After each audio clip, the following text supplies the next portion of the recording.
Électrochoc, le podcast des électrons libres.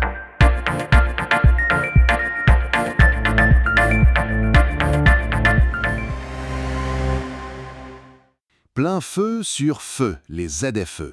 Aujourd'hui, nous allons aborder le thème des zones à faibles émissions, ces fameuses ZFE qui ont tant fait parler d'elles.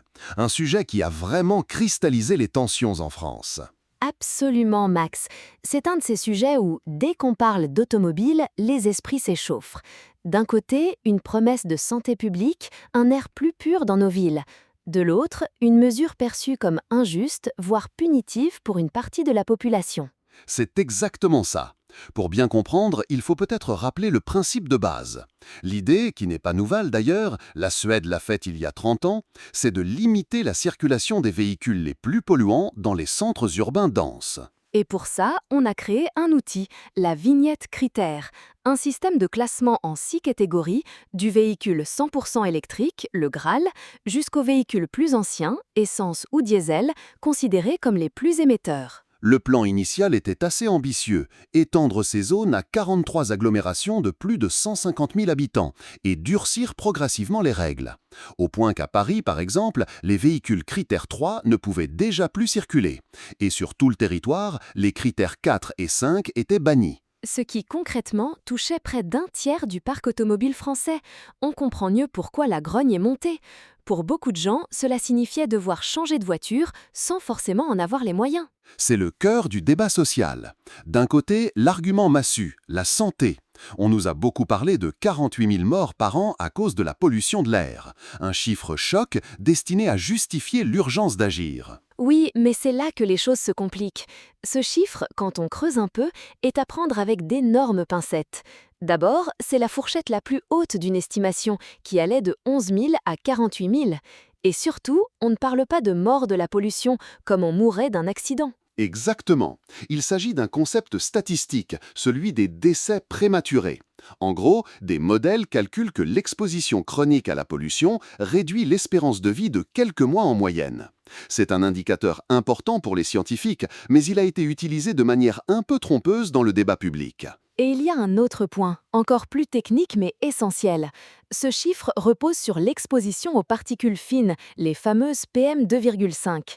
Or, on s'est rendu compte que le trafic automobile n'est pas la source principale de ces particules. C'est le paradoxe.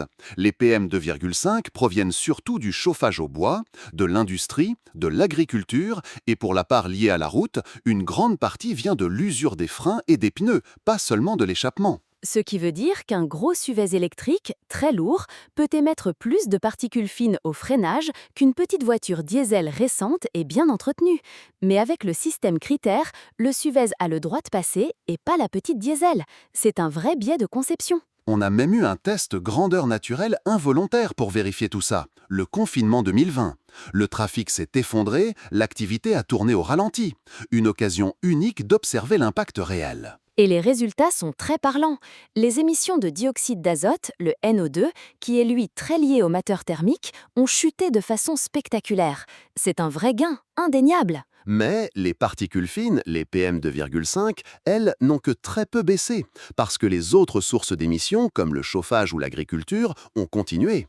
Le confinement a donc montré que les ZFE, en ciblant uniquement les voitures, s'attaquent à une partie du problème, le NO2, mais sont peu efficaces sur l'autre, les PM2,5. C'est ça. Les études d'impact menées par les agglomérations elles-mêmes le confirment. Même le scénario ZFE le plus strict n'entraîne qu'une baisse modeste des polluants, surtout quand on la compare à l'amélioration naturelle qui vient du simple renouvellement du parc automobile. Les voitures neuves polluent de moins en moins, ZFE ou pas. On se retrouve donc avec une mesure qui a un impact social très fort, qui crée un sentiment d'injustice pour les ménages modestes des périphéries, pour un gain sanitaire finalement plus faible qu'annoncé. C'est une usine à gaz, avec des dérogations dans tous les sens. Véhicules de collection, artisans, livraison. On a voulu une solution simple, une vignette, pour un problème extrêmement complexe aux sources multiples. Et c'est ça le vrai enjeu. La qualité de l'air est un objectif que tout le monde partage. Personne n'est pour la pollution. Mais la réponse doit être à la hauteur de la complexité du sujet. Exactement. Plutôt que de se focaliser uniquement sur le pot d'échappement de certaines voitures, il faut une approche globale. Agir sur le chauffage résidentiel, par exemple, en accélérant le déploiement des pompes à chaleur, mieux réguler le fret urbain, soutenir les transports en commun. Et surtout, accompagner la transition. Si l'objectif est de renouveler le parc automobile, il faut des aides massives et bien ciblées pour que ceux qui ont les véhicules les plus anciens puissent changer sans que cela ne devienne une source d'angoisse. On peut être optimiste. La technologie évolue, les mentalités aussi. Le renouvellement naturel du parc va dans le bon sens. L'enjeu, c'est de l'accélérer de manière juste et intelligente sans créer de nouvelles fractures sociales. En somme, les ZFE partaient d'une bonne intention, mais leur mise en œuvre a montré leurs limites. L'avenir, c'est sans doute moins de mesures punitives et plus de solutions cohérentes et équitables qui embarquent tout le monde. C'est une belle conclusion.